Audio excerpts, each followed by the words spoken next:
Hello, everybody, and welcome back to Humanities HU300 and our new topic on morality. Indeed, we're going to talk about ethics. Now, some of you guys might notice that I have, shorter hair, and then next week, believe it or not, I think I'm going to be having longer hair in my videos.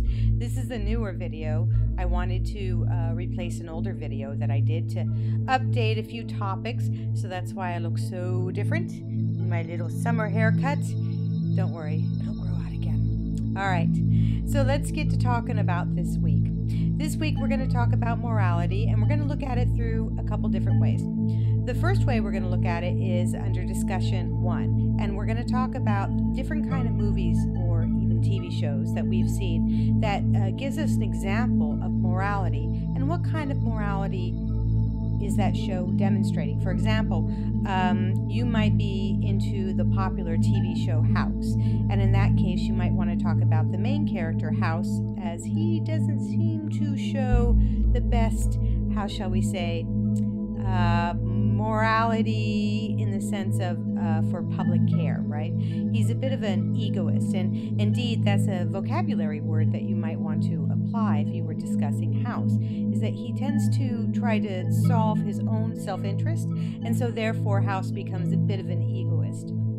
So what I'd like you to do is give us a description of the TV show, and then say specifically why you think the show deals with morality, and make sure to apply some of those words and ideas and terms specifically from your reading and the textbooks, okay? Now, the second discussion forum is actually going to be a little bit harder because it's going to ask us to place ourselves in a situation that maybe we're not very familiar with, that is, becoming the whistleblower at work. What happens when you find that the people you are working for are acting unethically? Do you blow the whistle on them? Do you keep your mouth shut? Do you have to watch out for your own self-interest, taking care of your family, being able to feed them? There are lots of questions that come up when we have to decide whether or not to tell on somebody who may not be behaving in what we consider the best interest of everybody, or a utilitarian kind of way. So put yourself in a situation.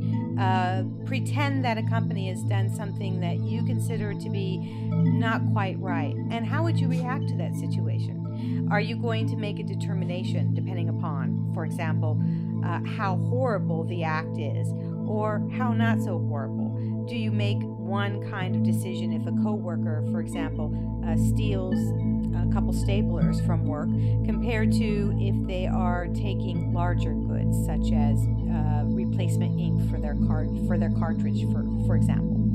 So examine what point would you whistleblow and why. And again, go ahead and try to use some of those vocabulary words, because you know I love the use of vocabulary words in your discussion posts. And that's going to be it for this week, but it is a lot to think about.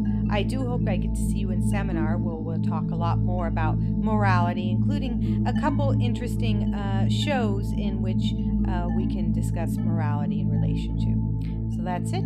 I'll catch you next week. Have a great time and a good day on the discussion boards. Thank you. Goodbye.